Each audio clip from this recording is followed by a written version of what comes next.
Bonjour à toutes et à tous et bienvenue dans ce premier webinaire Trends for Brands by Vivendi que j'ai le plaisir d'animer. Je suis Nicolas James, le fondateur de Minty, d'une newsletter qui traite de l'avenir des médias, et je vais avoir le plaisir de vous accompagner durant une petite heure consacrée au comportement des 18-34 ans. Vous allez pouvoir comprendre un peu comment consomme cette génération qui est un peu à mi-chemin entre la génération Z et les millennials, comment elle consomme les médias, ce qu'elle en entend, les thématiques qu'elle regarde de préférence, et évidemment, c'est un peu le sujet qui vous tourmente tous, comment capter l'attention de cette population qui est quand même hyper volatile, hyper exigeante aussi vis-à-vis des marques médias comme des annonceurs.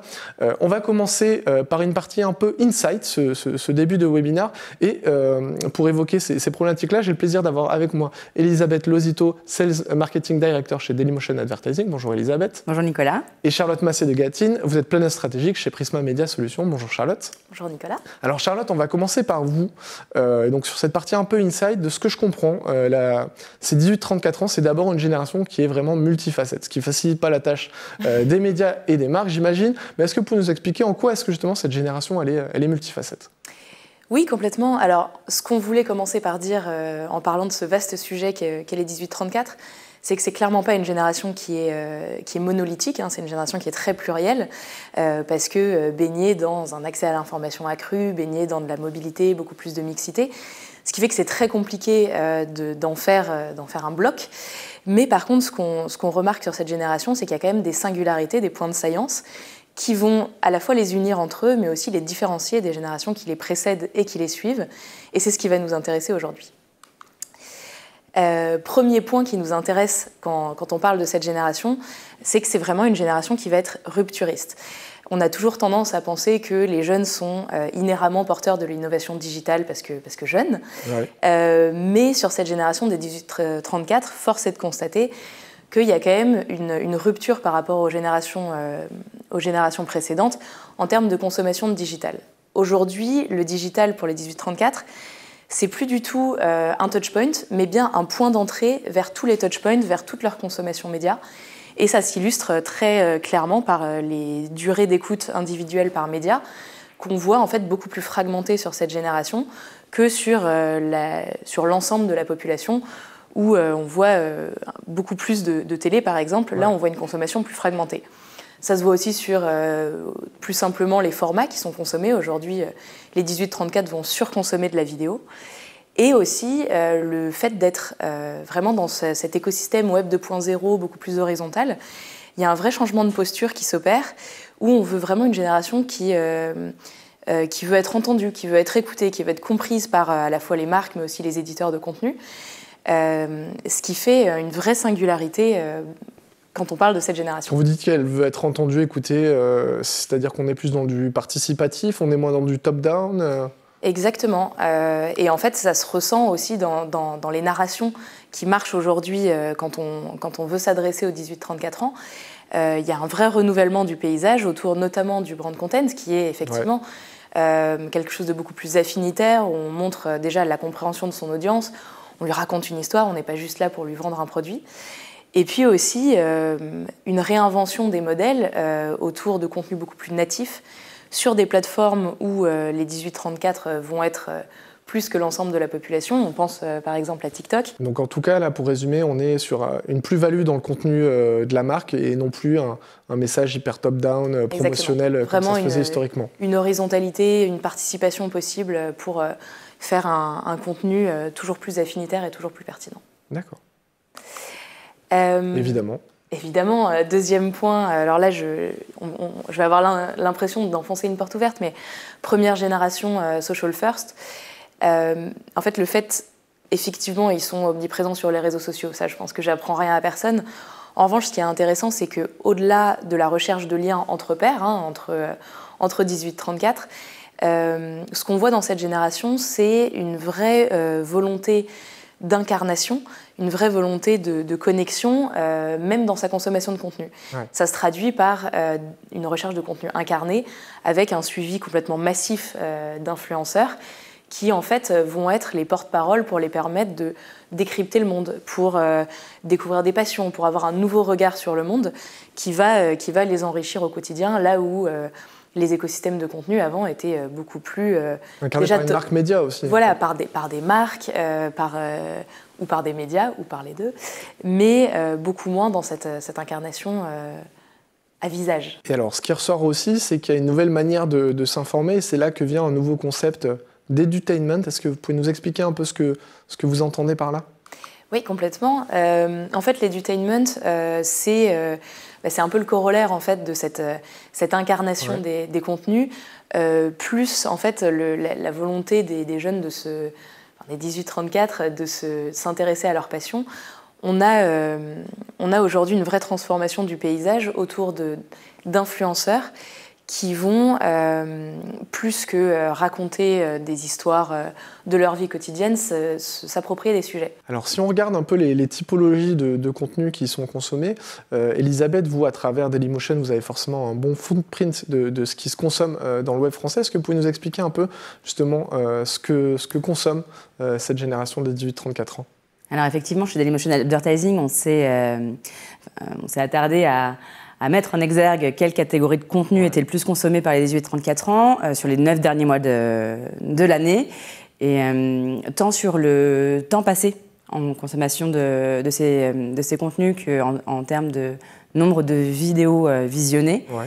Et finalement, on a 4 grandes catégories qui se détachent le plus, deux très axées sous le prisme de la technologie, donc les nouvelles technologies et l'innovation, avec un fort indice d'affinité, 243, et le gaming, ce qui n'est pas surprenant en soi. Et ensuite, toute l'actualité liée à l'art cinématographique, aux séries télé, à la musique, et enfin l'automobile, et plus particulièrement les courses automobiles. Et si on prend un peu plus de hauteur et qu'on essaie de traduire finalement au travers ces typologies de contenu, qu'est-ce qu'il en ressort comme comportement, c'est une population qui est beaucoup plus attachée à sa qualité de vie, tant pour elle-même que pour le reste du monde, en fait, soucieuse en tout cas de l'environnement qui l'entoure, on va le voir après. Donc on va du coup capitaliser sur des contenus qui sont plus liés à la découverte et au voyage, donc comment vivre de nouvelles expériences à travers le voyage. Et puis la volonté de prendre soin de soi, tant au travers des produits qu'on utilise et qu'on consomme, qui sont plus respectueux, plus responsables, de suivre les tendances de la mode. C'est aussi un fort attrait de cette population. Et ensuite, toute la dimension nutritionnelle, fitness, yoga. Et pour les plus âgés, une dimension aussi parentale qui va ressortir sur la pédiatrie, l'allaitement notamment. Donc des points plus ou moins différenciants par rapport aux autres types de cibles qu'on peut voir dans le paysage média, et soucieuse aussi du reste du monde, donc très au fait de l'actualité et de la politique. C'est encore une fois... ça contredit un peu l'image qui est que les 18-34 ans se désintéressent de l'actualité politique, par exemple. Effectivement. Alors c'est vrai qu'en 2022, il y a eu aussi beaucoup de mouvements entre le conflit en Ukraine, qui a de fortes répercussions aujourd'hui, et puis une année électorale aussi présidentielle en France. Ouais. Donc effectivement, ça a boosté, j'imagine, la consommation de contenu lié à cette thématique. L'éducation et la culture, l'idée derrière, c'est surtout de comprendre d'où l'on vient et où est-ce qu'on se projette demain. Et je pense qu'effectivement, ça rejoint aussi le point de l'environnement. L'urgence climatique n'est plus approuvée aujourd'hui. Elle s'accélère avec la crise économique et énergétique aussi qu'on est en train de subir. Donc, on voit d'ailleurs que c'est assez ISO par rapport aux autres cibles, puisqu'aujourd'hui, c'est un sujet transgénérationnel et qui ne concerne pas forcément que les plus jeunes. Pas pour autant, finalement, même conscient de tout l'impact, finalement, de la consommation de chacun sur le monde, pas pour autant que c'est une génération qui est prête à se priver. On voit que, finalement, lorsqu'on étudie les drivers d'achat de toutes les cibles sociodémographiques chez Dailymotion Advertising, ce qui ressort le plus, en tout cas en termes de motivation pour les plus jeunes, c'est vraiment cette notion de se faire plaisir et de ne pas tout calculer. C'est clair. Je crois qu'il y a un autre sujet, Charlotte, que vous voulez évoquer par rapport à cette population, c'est qu'on est aussi un peu dans une crise de l'attention, voire une crise de confiance, qui est évidemment hyper challengeant pour les médias comme pour les marques, pour être capable de capter finalement l'attention de cette population. Il y a vraiment une problématique d'attention aujourd'hui à bien avoir en tête quand on est un annonceur, quand on est un média, c'est qu'aujourd'hui, l'attention, c'est vraiment le nerf de la guerre, parce qu'on a affaire à une population qui fait du snacking en termes de contenu, des contenus et des formats de plus en plus courts. Toutes les plateformes qui marchent le mieux, comme TikTok, sont en fait en train de raccourcir le contenu, même si ça ne veut pas dire qu'ils consomment que ça. Mais donc il y a beaucoup de snacking, il y a beaucoup de zapping aussi, une surexposition publicitaire de cette cible en particulier, et des pratiques qui sont de plus en plus néfastes pour retenir l'attention. On parle beaucoup du doom scrolling, qui est évidemment encouragé par l'UX des plateformes. C'est quoi le doom scrolling pour les gens Alors, qui le doom sont pas scrolling, familiers c'est le fait d'être englué à son téléphone et de ne pas pouvoir s'arrêter, voilà, frénétiquement, comme ça, avec le pouce, de regarder, d'enchaîner des contenus dans une sorte de boulimie qui, en fait, fait chuter drastiquement les taux d'attention et en tout cas la capacité à s'arrêter sur un message. On le fait mécaniquement, en fait. Ouais. Exactement, sans y penser. Et du coup, aujourd'hui, on parle de créer des contenus qui sont thumb stopping, donc qui font arrêter le pouce. Ouais. Et notamment, sachez que pour les marques c'est hyper important, c'est sur les 2-3 premières secondes, si on n'a pas capté l'attention, c'est mort. Là où le message publicitaire traditionnel, c'est peut-être une petite intro un peu longuette et à la fin on montre qui parle, il faut un peu repenser aussi les codes de la publicité, quoi. Complètement, parce que du coup, avec cette crise de l'attention, ça leur met aussi les nerfs à vif, hein, nos 18-34. En termes de taux d'attention, on voit qu'il y a des problèmes de mémorisation, d'attention, ça baisse chaque année. Et on voit aussi des problématiques encore plus sérieuses de santé mentale, d'anxiété, qui sont en fait, qui arrivent à cause de cette offre complètement saturée de contenu, hyper pluriel, avec des émetteurs de partout, qui fait que c'est de plus en plus compliqué de se concentrer et de rester serein. Et donc, en corollaire à cette crise de l'attention, il y a aussi une autre crise qui est celle de la confiance. Alors nous on pense que c'est aussi le fait d'être sursollicité, d'avoir de plus en plus d'émetteurs, tout ça dans un paysage médiatique qui est de plus en plus compliqué, médiatique et sociétal, hein, mais on a des deepfakes, on a des scandales, la prolifération des fake news sur notamment les plateformes sociales où il y a moins de modération. Exactement. Si ce n'est pas du tout. Et du coup ça crée une vraie crise de confiance, et cette crise de confiance aujourd'hui elle touche majoritairement les marques. Aujourd'hui on a plus d'un jeune sur deux qui ne fait pas confiance à une marque pour trouver des informations crédibles. Ouais. Ce qui est quand même assez dramatique. Et encore une fois, je prêchais un tout petit peu pour ma paroisse, mais c'est là où les médias peuvent aider les marques dans des stratégies de communication, parce qu'on a encore des taux d'agrément, des taux de confiance très forts, en étant des médias historiques qui sont là dans le temps. Mais il y a une vraie problématique de confiance sur cette crise, sur cette génération. Pardon. Merci à toutes les deux. On va vous retrouver pour la fin de ce webinaire. Et maintenant qu'on a vu quelles étaient les spécificités de cette cible, je vais vous proposer de découvrir le témoignage de créateurs de contenu qui vont nous expliquer les meilleurs moyens de l'adresser. Et pour en parler, j'appelle en plateau Jean-Baptiste Godino, qui est Sales Director Brand Partnership et Advertising chez Gamelot for Brands, et Céline Daugenet, qui est la cofondatrice de Simone Media. Et en attendant qu'ils nous rejoignent, je vous propose de découvrir une interview de Lies Boudechich, qui est directeur du studio Bagel. La seule stratégie qui vaille pour moi en termes de contenu pour s'adresser aux jeunes générations, c'est de faire des contenus intéressants, cool, engageants, et de s'adapter aux usages. Faire des contenus qui puissent être consommés, c'est quand même la vocation première. Les proposer là où sont les jeunes générations, c'est-à-dire un peu plus sur les réseaux que devant la télévision. C'est le cas de quasiment tous nos contenus, des programmes qui puissent vivre à la fois sur les réseaux, à l'antenne, et s'aimer selon où on les place, sur TikTok, sur Instagram, sur Facebook. Donc voilà, la stratégie, c'est aller là où sont les jeunes et proposer des choses cool.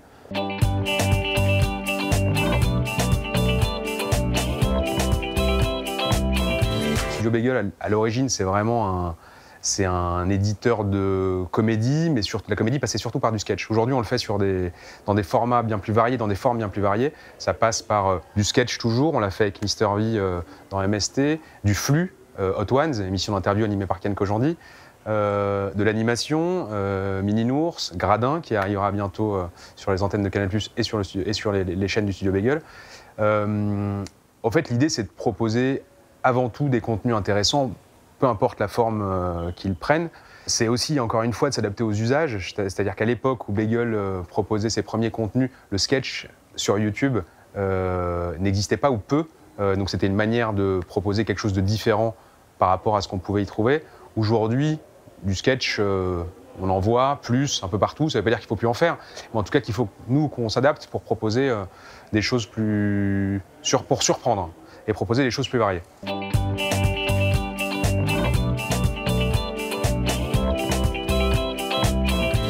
Dans nos réflexions au moment de la relance du bagel, on s'est demandé si c'était le moment, on s'est demandé aujourd'hui si on pouvait faire de la comédie comme on le faisait il y a 10 ans, dans un monde qui a changé sur bien des plans.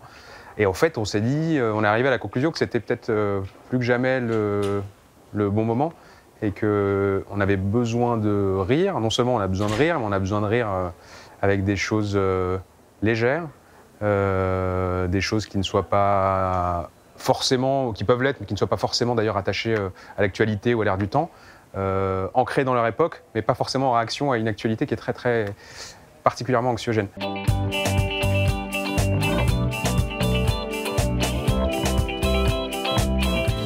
Quand on peut le faire, on ne s'en prive pas. On l'a beaucoup fait sur un de nos formats qui s'appelle Brut, qui était un commentaire permanent de l'époque incarné par Bertrand Huskla et les Yes Vous Aime.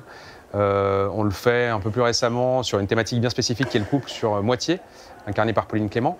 Donc oui, non, c'est bien de dire des choses et on sait, de tout temps, l'humour a été quand même un moyen de le dire de manière légère et d'être encore plus audible que quand on le dit de manière sérieuse. Donc c'est évidemment un moyen privilégié de s'engager. On va parler maintenant gaming, un environnement très prisé des 18-34 ans, et c'est vous, Jean-Baptiste, qui allez nous expliquer pourquoi les marques ont intérêt à investir ce nouveau terrain de jeu. Merci Nicolas. Le constat quantitatif aujourd'hui, c'est qu'on a 3 milliards 200 millions de gamers estimés dans le monde. Il y a plusieurs études sur le sujet qui se rejoignent à peu près sur ce chiffre. Donc c'est quasiment 50% de la population de la planète. Pour zoomer plus précisément sur la génération des moins de 35 qui nous intéresse aujourd'hui, c'est clairement devenu la passion numéro 1 des moins de 35 ans. On a 92% des 18-24 qui jouent régulièrement à des jeux vidéo. On a 82% des 25-34, 86 pardon. Et alors, qui jouent régulièrement, on peut se dire, ils jouent une fois par semaine, une fois... Non. En fait, si on creuse un peu les chiffres, c'est 7 heures de gaming en moyenne par semaine. Donc c'est pas sur un usage quotidien, limite. On est sur un usage quotidien. On est sur un usage aussi qui est essentiellement drivé par le mobile, puisqu'on a 82% de cette population qui joue sur leur téléphone. Ouais. Donc c'est vraiment le mobile qui a contribué à démocratiser le jeu vidéo au-delà de la génération ado, pré-ado. C'est vraiment le mobile qui est allé chercher de nouvelles générations de 7 à 77 sur des ans. Formats qu'on appelle casual, voire même hyper casual. Exactement, exactement. Le gaming, c'est... En fait, c'est intéressant de se pencher sur pourquoi une telle adhésion. Le gaming vient un petit peu prendre à contre-pied ce monde anxiogène de scrolling permanent, de sentiments de dystopie, etc. Ça apparaît comme une sorte de parenthèse, parce qu'en fait, 93% des gens des moins de 35 ans jouent pour se divertir, dans un premier lieu, mais 82% jouent pour s'immerger dans une réalité qui est en dehors de la leur, en fait, une réalité virtuelle. Notamment dans les transports, typiquement. Exactement. Hyper casual.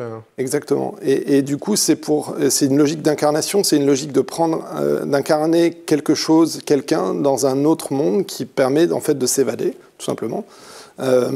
Et également de se connecter à d'autres personnes et de développer une sorte de sentiment d'appartenance dans une communauté qui n'est pas la communauté du quotidien. Une communauté où peut-être aussi... les chances de succès les cartes sont rebattues, on va dire. L'idée, c'est déjà de capter l'attention des gens, et on capte l'attention des gens via une logique d'immersion, et afin de susciter des émotions. Donc ça, c'est vraiment le pont entre le jeu vidéo et le cinéma. Mais là où le jeu vidéo va plus loin que tous les autres contenus et toutes les autres formes de divertissement, c'est l'aspect interactif. Qui en fait un média d'engagement qu'aucun autre média aujourd'hui n'est capable de proposer. C'est plus passif. Et il y a une vraie crise de confiance entre les consommateurs et les marques. le gaming apporte une solution. Je ne dis pas que c'est la solution à tous les problèmes, mais c'est une solution à cette crise de confiance, à changer la perception que les utilisateurs, les consommateurs peuvent avoir des marques et du discours de marque en général. D'accord. Voilà. Et alors, donc on a parlé gaming, on va parler d'une autre passion des 18-34 ans, ce sont les réseaux sociaux. Céline, donc vous avez cofondé Simone. Simone, c'est un média pure player des plateformes sociales, c'est-à-dire que vous êtes exclusivement présent sur ces plateformes, que ce soit Facebook, Instagram, TikTok et peut-être d'autres. Est-ce que vous pouvez nous expliquer justement comment Simone se positionne pour s'adresser aux attentes de cette population de 18-34 ans ? Alors effectivement, Simone, c'est un média social, alors pop et engagé, on aime bien se présenter comme ça, qui existe depuis 2018, qui compte aujourd'hui 1 250 000 abonnés sur toutes les plateformes et les réseaux sociaux confondus. Donc on est sur Facebook, Instagram, on a un show sur Snap, on est aussi sur TikTok. Vous êtes sur LinkedIn aussi ? Et on est aussi sur LinkedIn, voilà, on aime bien aussi partager nos belles opérations sur LinkedIn dans une logique plus de communication plus B2B, B2B. Donc voilà, on existe depuis 2018. Et alors le parti pris en 2018, pourquoi est-ce qu'on a émergé aussi, c'est qu'à l'époque, il n'y avait pas forcément autant de médias 100% sociaux sur les réseaux. Et en fait, l'idée, c'était de se dire comment on peut aller parler à une audience qui est plus jeune, où elle se trouve sur les réseaux sociaux. Donc on va aller produire nos contenus essentiellement sur les réseaux. Et également, comment on crée un média féminin qui va se distinguer un peu des médias féminins traditionnels, qui offraient des rôles modèles qui étaient parfois, voire souvent, un peu complexants pour les femmes. Et donc l'idée, c'était créer un média où on donne la parole à des femmes qui n'étaient pas représentées dans les autres médias et qui offre des rôles modèles et donne la parole à plus de femmes. Voilà. Donc, on s'est créé comme ça, et l'idée aussi, c'était de créer une identité de marque forte, que la cible jeune puisse vraiment s'identifier à cette marque, presque avoir envie de porter des t-shirts Simone. Ouais. Alors pourquoi on se dit pop ? Ça, c'est hyper important dans notre ADN. C'est que pour parler à cette génération-là, on s'est dit qu'il fallait des codes qui puissent leur parler. Donc on a créé une charte graphique très moderne, avec des couleurs très flashy, ce qui marche très bien sur les réseaux sociaux. Un ton et une grammaire particulière. Quand on a commencé à créer nos contenus, en fait, on s'est appuyé sur les contenus, un peu les meilleurs contenus des réseaux sociaux. Donc ça va vous parler, on se partage beaucoup de chats, de gens qui rigolent très très fort. Et du coup, on a intégré ces images-là dans nos contenus pour créer une grammaire qui était une nouvelle grammaire des réseaux sociaux, une nouvelle narration en fait, qui était propre à cette génération-là. Et alors, on a parlé d'edutainment. Nous, on est très raccord avec ce terme-là, même si, à la base, nous, on parlait plutôt d'infotainment. Donc, c'est un média d'information où comment on offre de l'information à cette population-là en utilisant les codes du divertissement, en fait. Céline rappelait aussi l'importance de l'incarnation. Est-ce que sur Simone, peut-être plus que sur un média classique comme Femme Actuelle, par exemple, il y a une incarnation avec des journalistes, des présentateurs qui sont des figures récurrentes ou... Oui, alors ça, c'est venu dans un second temps, parce que les incarnations, pour nous, elles sont beaucoup passées dans un premier temps par des témoignages, en fait. Donner la parole à une multitude de femmes aux profils très différents qui n'étaient pas forcément représentées dans les médias traditionnels. Et c'est vrai que depuis quelques temps, on intègre aussi des incarnations, mais je vais y revenir, parce que dans notre ADN, on parle aussi beaucoup d'engagement. Donc c'est ce que je disais, il y a beaucoup de thématiques qui sont liées à l'égalité homme-femme, aux droits des femmes. Et en fait, on s'ouvre aussi à toutes les thématiques qui intéressent cette génération-là, c'est-à-dire liées à l'écologie, à l'inclusion, au handicap. Donc c'est vrai qu'on a beaucoup évolué, et ce sont des thématiques aujourd'hui qui marchent très bien chez nous. Donc on est identifié comme un média féminin, mais qui embrasse des sujets qui sont beaucoup, beaucoup plus vastes.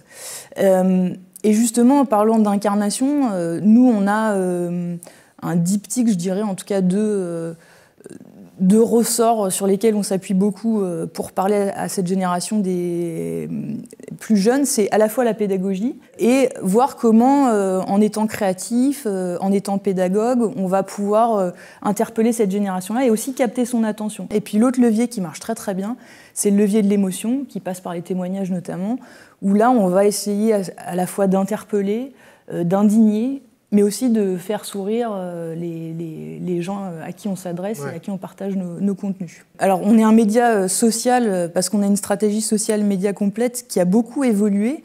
C'est-à-dire qu'au début, on se revendiquait comme un média 100% vidéo.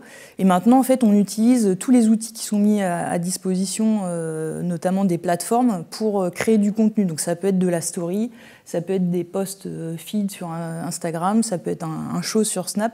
Et on teste comme ça plein de formats différents. C'est assez challengeant parce qu'en fait, en règle générale, tous les 6 mois... les contenus qui faisaient 1 minute en font moins. Et ce qui est aussi un des enjeux, notamment sur les environnements au sein desquels vous vous trouvez, parce que si on fait un peu la chronologie, quand vous lancez en 2018, on était quand même quasiment tous beaucoup sur Facebook, donc j'imagine que Facebook était un gros driver. Ensuite est venu Instagram. Aujourd'hui, c'est peut-être plutôt TikTok. Est-ce que justement, j'imagine que vous avez une cellule de veille aussi pour regarder quels sont les usages émergents et devoir vous adapter aussi à cette audience volatile, quoi. Bah là, sur la slide, on voit qu'on a de la vidéo, des interviews, de l'influence du social to store. On a vraiment des choses extrêmement différentes. Et c'est vrai qu'au début, on était Facebook first, et puis un peu opportuniste sur Instagram. Et puis la bascule s'est faite, on est devenu Instagram first. Là, on est en train de développer des contenus sur Snap et sur TikTok.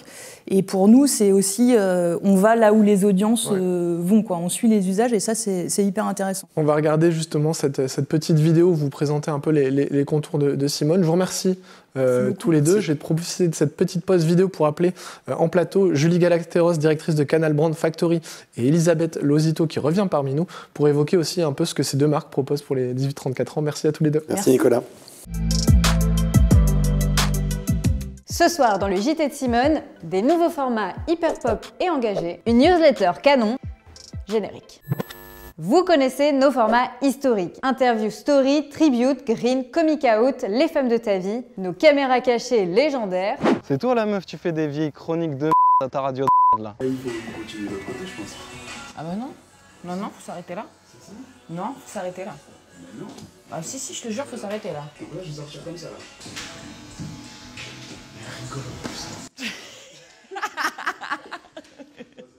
C'est une caméra cachée. Mais voici nos nouveaux formats, tout juste mijotés, mais déjà iconiques. La Minute Simone. On vous parle d'un sujet, d'une tendance, d'une personne, d'un film, d'un livre, d'un objet, d'un mot, bref, de plein de choses en 1 minute. Y a-t-il un lien entre haine des chats et sexisme? Wow, quelle belle voix. Vous aimez notre studio? C'est celui du JT de Simone. C'est là qu'on présente l'actualité de façon décalée. Non mais pas la caméra. Et ça donne ça. Oui, je présente un JT dans un JT. Prends ça, Christopher Nolan. On s'est aussi mis à la fiction. Tremblay, Hollywood. Le premier court-métrage Simone est réalisé par Céline Daugenet, dont voici un extrait en exclusivité.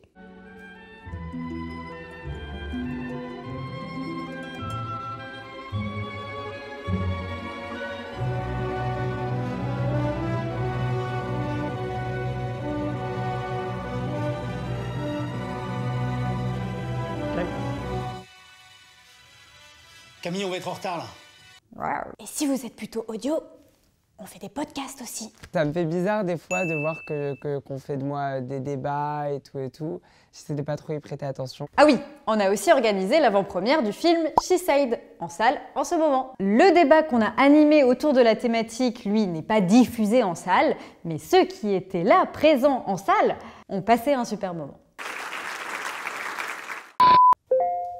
Ah, je viens de recevoir la pause Simone.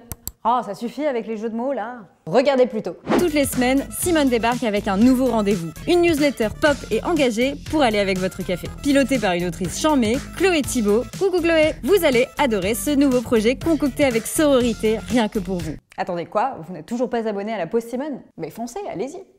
Merci d'avoir regardé ce JT de Simone un peu spécial. Comme d'habitude, on apprécie vos retours et vos mots très gentils. Bisous. Et maintenant, je me tourne vers vous, Julie. Est-ce que vous pouvez nous expliquer comment Canal Brand Factory s'y prend justement pour adresser cette audience des 18-34 ans? Eh bien, avec plaisir. Effectivement, on a un cas de figure très concret sur lequel on travaille en ce moment avec les équipes d'Avasplay et d'EDF, qui a une problématique simple auquel on va être quasiment tous confrontés, à savoir faire face à des coupures d'électricité probablement prochainement. Et donc, comment on arrive à sensibiliser l'ensemble des Français, à leur expliquer avec pédagogie les éco-gestes et le fameux triptyque dont vous avez certainement entendu parler, je baisse, je décale, j'éteins. Comment on arrive à adresser au sein de la cible des particuliers les plus jeunes et les 18-34 et comment on arrive à passer ce message. Donc ça a été le challenge qui a été fixé et on y a répondu avec un asset assez formidable qui est celui du Studio Bagel et qui permet via l'humour, c'est une arme redoutable pour faire passer des messages, on le sait, on le voit dans les études, l'humour permet d'être extrêmement efficient, impactant et de marquer les esprits quand on veut passer un message. Et donc on a travaillé avec les équipes du Studio Bagel pour écrire des sketch shows et passer dans un langage approprié les messages de ces éco-gestes. Et en l'occurrence, on a fait appel à un des talents emblématiques que vous devez très certainement connaître, qui est Ludovic, qui campe dans ses sketchs un personnage assez loufoque, qui va animer un séminaire de formation d'un genre très particulier, avec des personnages et des situations absurdes. Et dans chaque épisode, il va présenter et expliquer un geste. Cette série va être partagée sur l'ensemble des réseaux sociaux et des assets du Studio Bagel et de Ludovic. Et elle permet avec humour de délivrer le message de pédagogie des équipes souhaitées par EDF et à la fois d'être extrêmement impactant. Mais peut-être que le plus simple, c'est encore d'en voir un petit extrait. Alerte. Batterie faible, 3%. Là, je galère à repartir sur ma planète parce que j'ai pas assez d'électricité pour recharger ma batterie.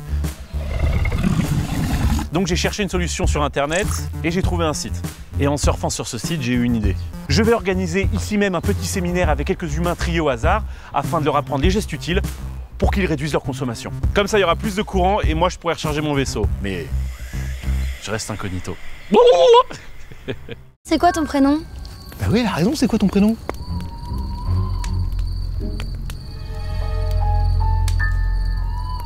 Guimauve. T'appelles Guimauve. C'est mon prénom. Oh, c'est quoi ça? C'est peut-être une voiture? Non, Guimauve. Je crois bien qu'il y a un alien parmi nous. Regarde les yeux. Alors, quand je fais ça, les gens adorent. Non, ça c'est moi, c'est pour déconner, c'est pas un truc d'alien. Ça, j'aime bien le faire de temps en temps. Il fait chaud là, non? Grave. Mais quelqu'un a une solution pour cette chaleur? Est-ce qu'on pourrait pas mettre la clim? Non, Melone, mauvaise idée. On pourrait peut-être prendre tous une douche froide? Sinon, on pourrait pas simplement baisser le chauffage? Oui! Bravo Cynthia! Comme ça, on baisse notre consommation énergétique et on a moins chaud. Et alors, vous avez également lancé avec Prisma Media un dispositif brand content à destination des jeunes qui s'appelle V2. Est-ce que vous pouvez nous expliquer le concept? Alors là, c'est radicalement différent. Autant l'humour est un véhicule très impactant pour délivrer des messages, autant là, on s'est servi d'un autre dispositif pour aller marquer les esprits. On a travaillé avec les équipes de Prisma pour concevoir un dispositif qu'on a appelé la V2. Alors la V2, c'est la vérité de l'annonceur et la manière dont il va pouvoir communiquer sur ses engagements RSE, ses actions, ses projets. Donc nous avons travaillé avec 4 médias et le dispositif a été construit avec 4 rédactions. Simone, dont Céline a parlé précédemment, 100% social, 100% engagé. Nous avons travaillé avec les équipes de Click, qu'on retrouve chaque soir à 19h15 du lundi au vendredi, qui est la bande qui nous dit sur quoi cliquer sur Canal+. On a travaillé avec Néon pour justement, ce qui nous intéressait, c'était le ton décalé, de pouvoir traiter avec sérieux de sujets un peu plus légers et inversement, de pouvoir aborder avec un peu plus de légèreté des sujets sérieux. Et enfin, avec Les Éclaireurs, qui est le média d'initiative engagée du groupe Canal+, et qui apporte une image positive du monde d'aujourd'hui et surtout qui donne de l'espoir pour le monde de demain et qui combine et rassemble l'ensemble des initiatives positives et à la fois portées envers la planète et à la fois envers les humains. Et donc, on s'appuie sur ces 4 communautés, sur ces 4 médias pour réunir finalement d'un côté des jeunes qui sont plutôt en attente d'engagement de la part des entreprises, mais parfois sceptiques des messages qui leur sont communiqués, des entreprises qui mettent en place plein de choses, qui ont souvent des initiatives formidables, mais qui sont peu connues, parce qu'il faut souvent aller farfouiller sur le site internet, au fin fond d'un onglet, et découvrir et partager les engagements RSE. Et donc, ces deux mondes vont se réunir grâce à 4 marques médias puissantes, fortes, complémentaires et effectivement engagés. Et le switch qui est assez intéressant, c'est que, et la force de l'idée, elle réside dans une inversion des rôles. C'est-à-dire que la plupart du temps, ce sont les jeunes qui sont sommés de pitcher, se présenter, convaincre. Et là, c'est l'inverse. C'est à l'entreprise de pouvoir se pitcher et se raconter auprès des jeunes. Ce sont eux qui vont poser les questions et ce sont les entreprises qui vont devoir y répondre. Donc c'était intéressant ce changement de paradigme et cette inversion des rôles. Et on l'a fait de façon assez mathématique, c'est-à-dire qu'on propose aux marques une émission de 15 minutes qui est organisée comme une réponse en 4 temps. Le premier temps, grâce à Simone, je vais poser le cadre, le décor, la problématique. Grâce aux équipes de Click et un ambassadeur, je vais aller sur le terrain et je vais aller recueillir les fameuses questions de ce jeune public et de ces 18-34. Je vais les adresser ensuite à l'entreprise qui va devoir y répondre. Le temps 3, je vais partir grâce à Néon en immersion, je vais voir les coulisses de ce qui se passe véritablement. Et le temps 4, je vais pouvoir prendre de la hauteur grâce aux éclaireurs sur une problématique et sur le sujet donné. Donc ça permet de boucler la boucle et d'avoir une démonstration en 4 temps. Et je m'appuie sur les communautés de ces 4 médias pour rediriger sur mon émission de 15 minutes et qui me permet finalement de réunir les deux mondes dont je parlais précédemment et d'aborder avec impact le sujet du RSE auprès des 18-34. Donc ça, c'est tout le travail de co-construction entre un annonceur et des rédactions dont on s'est parlé précédemment qui sont très engagées et qui sont alertes sur ces sujets. Donc pas de RSE washing, ça se sent, ça se voit et ça ne marcherait pas. Il y a plein d'initiatives qui sont formidables, montrons-les. Ouais, on vient au sujet de la crise de confiance aussi. Si on est un peu hypocrite, ça tape à côté. On va revenir à l'humour, puisque côté Dailymotion, vous êtes à l'origine en fait, d'une parodie d'un film de super-héros, donc The Intérimaire, où vous mettez en scène l'influenceur Kemar. Est-ce que vous pouvez nous expliquer un peu la démarche de l'annonceur qui vous a fait confiance dans le cadre de cette opération et qui s'appelle Temporis ? Bien sûr, bien sûr. Donc Temporis, juste pour resituer, c'est un réseau d'agences d'intérim indépendantes. Et ils sont venus vers nous avec pour objectif de travailler leur notoriété auprès de 2 typologies de cibles qui sont les intérimaires, donc des populations assez jeunes, et aussi les entreprises pour se faire référencer, bien sûr, lorsque ces entreprises cherchent elles-mêmes, en tout cas des intérimaires. Et elles souhaitaient aussi utiliser le ton de l'humour pour véhiculer du coup leur message. Donc ça fait déjà 5 ans qu'on travaille avec cet annonceur. On les a accompagnés donc sur les 2 volets au travers de création de web-séries. Donc avec des solutions de brand content, bien évidemment, mettant en scène des influenceurs ou des artistes référents, en tout cas parlant à cette plus jeune population. Et cette année, ils sont revenus vers nous avec un brief un peu plus large. Au-delà de travailler la notoriété, c'était aussi de pouvoir ancrer finalement leur promesse, qui est de trouver le bon job à l'intérimaire en fonction de ses attentes et de ses compétences. Et c'est en ce sens qu'on leur a proposé finalement de sortir un petit peu de ces web-séries qu'on avait pu faire par le passé, qui s'appellent Mes pires recrutements et Mes pires entretiens, pour dans ce cas de figure, parodier finalement les codes cinématographiques des films de super-héros. Et proposer en tout cas du contenu vidéo relatif à un lancement de film, tel que la création de bandes-annonces, d'interviews, d'extraits, de making-of. Et tout cela, du coup, en résonance au moment du Festival de Cannes, afin de jouer là encore sur les codes du cinéma. Et finalement, l'idée principale de cette opération, c'était de se dire que dès lors qu'un intérimaire découvre Temporis et signe un contrat dans cette agence d'intérim, il se découvre un super pouvoir qui lui permet finalement d'accéder au job de ses rêves.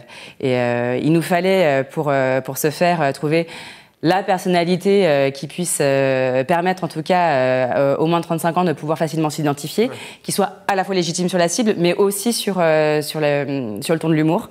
Et donc, c'est la raison pour laquelle on a proposé ce partenariat avec Kemar. Et donc, on a opéré toute cette campagne, bien sûr, de brand content, à la fois sur la phase pure de production, mais aussi sur une phase médiatique de diffusion, finalement, de cette opération spéciale et cette action publicitaire au travers de tous les assets de Dailymotion Advertising en contextuel et notamment au regard, on l'a vu dans la première partie sur tous ces contenus finalement qui sont surconsommés par cette cible. Pour capter l'attention finalement des plus jeunes au travers de la création et en mixant aussi l'utilisation des bons supports. Donc on était sur la recommandation de ce contenu à coller aux vidéos thématiques chères Exactement. À cette population. Et un peu de paid media ou pas du tout? Du coup, c'était que de l'organique? C'était que de l'organique et ensuite l'annonceur bien sûr a utilisé ces contenus pour le diffuser plus largement sur les réseaux sociaux. Hein, on en a parlé longuement. Effectivement, de plus en plus de dispositifs d'OPS maintenant sont amplifiés, quoi. C'est devenu un passage. Exactement. Merci à toutes les deux. On va enchaîner sur la dernière séquence de cette émission. Je vais appeler en plateau Jean-Baptiste Godino et Charlotte Massé de Gatine qui vont nous rejoindre. Et en attendant, je vous propose de découvrir cette séquence de The Interimer. Il a cherché. Il a longtemps cherché.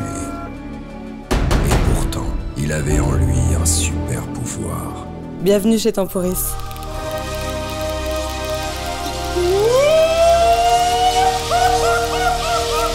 Temporis Studio présente The Interimer. Prochainement en poste avec Temporis. Révélez votre super pouvoir.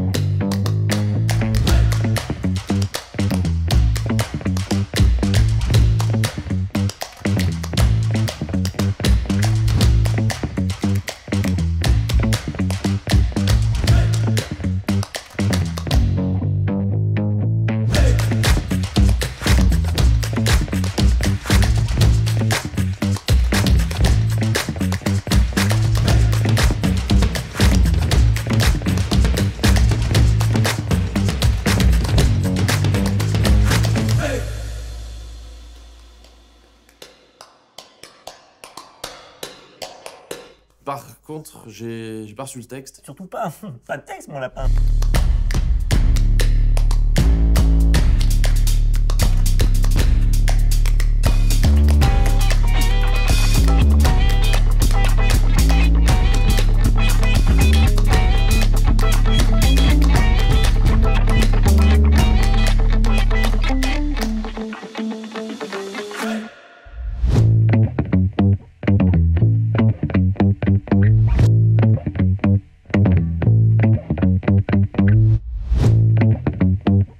Non, honnêtement, je pensais pas que j'étais capable de faire ça. Alors on enchaîne avec une thématique qui m'est très chère, les cheveux bouclés. Charlotte, je crois que vous avez un exemple de campagne qui reprend un peu tout ce qu'on s'est dit précédemment, à savoir de l'edutainment, du participatif. Est-ce que vous pouvez nous expliquer un peu ce que vous aviez mis en place via notamment vos supports médias Simone et Femmes Actuelles? Alors au-delà de vous faire plaisir, on est ravis. Le cas qu'on a choisi aujourd'hui, effectivement, avec la marque Les Secrets de Loli, c'est un cas parfait parce que ça montre bien qu'une narration qui est très adaptée au 1834 en termes de code, d'usage, etc., peut aussi avoir une résonance avec un plus grand public, une plus grande audience, notamment l'audience de Femmes Actuelles. C'était aussi un cas qui nous tenait à cœur parce que je ne vais pas revenir sur l'explication de ce qu'est Simone en tant que média, mais Femmes Actuelles aussi a un rôle d'accompagnement des femmes au quotidien sur vouloir être la meilleure version de soi-même, ce qu'on a envie d'être, etc. Et c'est vraiment la promesse de cette marque des Secrets de Loli. Alors un peu de background pour ceux qui ne connaissent pas. Les Secrets de Loli, c'est une marque qui a été créée par une femme qui s'est rendue compte que les cheveux, ce qu'on appelle texturés, donc à la fois ondulés, bouclés, frisés et crépus, avaient très peu d'options en termes de soins pour entretenir ses cheveux. Et du coup, elle a créé sa marque et elle a créé une très belle campagne autour du hashtag My Hair, My Power. Du coup, notre but sur ce cas, c'était vraiment d'embarquer en fait nos communautés autour de ce mouvement qui était déjà créé par la campagne et le populariser auprès du plus grand nombre. Donc un objectif de notoriété déjà autour de la marque et de sa mission, mais aussi d'engagement très clair autour de ce mouvement. Et le but, c'était vraiment donc de changer de regard et de briser un peu les clichés sur les cheveux texturés. Concrètement, comment on a fait ça? C'était une campagne en 4 temps, avec une partie en amont assez importante sur de la sensibilisation éditoriale, donc conjoint sur Simone et Femmes Actuelles, de commencer à mettre en avant la thématique des cheveux texturés, avec une mise en avant de, par exemple, de stars ou de personnalités qui vont assumer leurs cheveux texturés, qui vont en faire une force, mais aussi pas mal de pédagogie sur qu'est-ce qu'un cheveu texturé, parce que même les gens porteurs de cheveux bouclés ne sont pas forcément experts de leurs cheveux. Et puis évidemment des thématiques un peu connexes sur l'empowerment notamment. Donc une fois qu'il y a eu cette première phase hyper importante en fait pour amener le propos de la manière la plus cohérente et à la fois fine possible, il y a une partie d'interrogation des communautés, à la fois de Simone et de Femmes Actuelles, donc un échange avec les followers sur et vous, vos cheveux, qu'est-ce que ça représente pour vous? Est-ce que c'est plutôt un super pouvoir, une faiblesse, etc. pour un peu avoir de l'UGC et comprendre un peu le ressenti de la communauté. Et puis ensuite, cette phase, on va dire, un peu plus d'exposition à la campagne avec une interview de la fondatrice qui s'appelle Kelly, qui donc parle de la mission de sa marque et de la campagne, et un relais de la campagne. Et enfin, parce qu'on n'allait pas s'arrêter en si bon chemin, donc Simone traiterait 1834 encore une fois, mais on a voulu vraiment jouer l'amplification d'un message qui au final profite à tous, même si on l'a codifié 1834, donc avec une amplification sur cette fois-ci l'écosystème digital de Femmes Actuelles, qui donc là touche une cible beaucoup plus large, parce que Femmes Actuelles c'est quand même le média référent sur les femmes françaises. Donc là qui reprenait à la fois la marque, la thématique, le message, mais aussi le relais de d'autres événements qui se passaient dans cette campagne, notamment de l'événementiel. Et c'est donc une campagne qui a super bien marché, en termes à la fois de vidéos vues, mais aussi de taux d'impression, de nombre d'impressions, de reach et de mentions j'aime. On a quelques chiffres que je ne vais pas tous vous lire, mais voilà, une campagne qui démontre bien, encore une fois, que cet intérêt qu'on doit avoir sur les codes des 1834, il n'est pas cantonné à cette génération. Il y a vraiment une urgence à s'approprier ces codes-là parce que ça se traduit très bien et surtout c'est le futur de la communication. Et ça s'applique à tous les bassins d'audience en réalité au final, un peu. Absolument, absolument. Alors on va enchaîner sur un autre insight, Jean-Baptiste, que vous voulez nous partager. Vous, votre constat, c'est finalement qu'on l'a vu, cette génération-là, elle a des particularités qui lui sont propres. Ce qui est problématique, en revanche, c'est que l'expérience sur le web, elle en revanche, peut évoluer. C'est vrai qu'on est aujourd'hui tous habitués, Charlotte, vous parliez de scroll doming, par exemple. Doom scrolling, j'ai inversé. Excusez-moi. Donc on est tous habitués à scroller frénétiquement. Sur les sites web, on trouve moins cette notion de swipe, de scroll, et c'est peut-être un peu dommage finalement que les médias comme les marques n'aient pas encore adapté l'UX, l'expérience utilisateur. Exactement. En fait, c'est un peu ça. On est venu aujourd'hui, plus que de présenter un cas, on a choisi de présenter plus une conviction de la prospective qui a un peu drivé des efforts R&D chez nous depuis 2 ans, qui est exactement ce constat, en fait, qui est aujourd'hui la navigation Internet en général n'a pas changé depuis la création de l'Internet ou l'apparition de l'Internet grand public. On navigue toujours de la même manière. On a un site Internet avec une barre d'adresse. Les sites se ressemblent tous. Je parle de l'open web. Vraiment, tout à fait, les sites corpo, les sites de marque. Ils se ressemblent tous avec le menu burger, le qui sommes-nous, notre mission, nos valeurs. Même l'expérience publicitaire, c'est colonne droite, c'est la pub. Exactement. Donc vraiment, on est sur quelque chose de très standardisé qui n'a pas du tout suivi l'évolution des usages qu'on a pu décrire en long, en large. Zéro gamification. Exactement, et c'est là où j'y viens. On est reparti de l'audience et on se dit, OK, les audiences d'un site web, on va de manière très globale, il y a 3 catégories de visiteurs de sites web. Et on pense qu'il n'y a que 2 catégories qui sont vraiment adressées par les sites web. C'est ceux qui sont intentionnistes, c'est-à-dire qui viennent prendre de l'information parce qu'ils sont potentiellement intéressés par le produit ou le service. Et c'est les corps, ceux qui vont acheter et qui cherchent juste l'endroit où est-ce qu'ils peuvent se procurer le produit ou le service. On a oublié les dreamers. En fait, les gens qui sont là, qui sont là par curiosité, qui passent une tête. Et ces gens-là ne sont pas du tout adressés dans la navigation open web aujourd'hui. Et donc, un site web aujourd'hui, on a l'exemple de Karl Lagerfeld notamment, enfin, c'est un des exemples, il y en a parmi d'autres, qui a proposé, donc là ils ont adapté un petit le jeu Pac-Man. Ouais. Alors, ils ont remplacé Pac-Man par Choupette, ce qui était plutôt approprié. Et en fait, plus qu'un gimmick, c'était pas simplement le jeu était sur le site et bon voilà, ça fait un peu de. Le jeu était relié à une expérience digitale où chaque semaine les meilleurs scores étaient récompensés avec des bons d'achat ou un accès privilégié à des collections en cours, etc. Voilà, donc c'est cette direction liée aussi à des objectifs business quand même, parce qu'il y a des bons d'achat, etc. Donc c'est pas que pour le plaisir de l'awareness. Exactement, c'est et pour créer de l'affect, du cognitif, donc tout ce qu'un jeu vidéo peut faire. Ouais. Dans l'environnement de jeux vidéo peut être apporté, peut venir enrichir l'expérience, augmenter l'expérience d'un visiteur de site web, pardon. Et dans un objectif encore plus business, c'est voilà, aussi inviter les utilisateurs à partager un peu plus leurs intentions, pourquoi ils sont là, comment ils sont arrivés là, qu'est-ce qu'ils cherchent, quels sont leurs pain points, qu'est-ce qui leur ferait plaisir, etc. Donc c'est aussi un enjeu business, un enjeu data,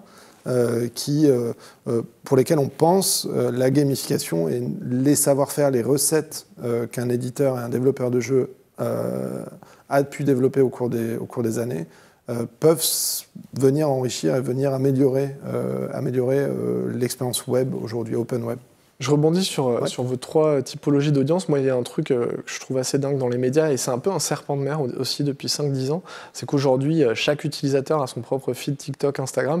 Aujourd'hui, l'expérience sur les principaux sites d'infos, c'est la même, en fait, quel qu'on soit, quelles que soient les typologies de contenu qu'on aime, notre volatilité, est-ce qu'on est utilisateur régulier ou pas. Et c'est vrai que ce volet personnification de l'expérience utilisateur, il est complètement absent chez les médias. J'entends toujours parler de projets, mais qui finalement n'aboutissent pas. Et c'est vrai qu'aujourd'hui, il n'y a pas de médias qui a vraiment craqué ce volet-là aussi. Non, absolument pas. Alors, les GAFAM le font très bien. Ouais. Enfin, si vous allez sur Amazon, sur Facebook, vous allez voir du contenu qui vous ressemble, en tout cas qui correspond à votre historique.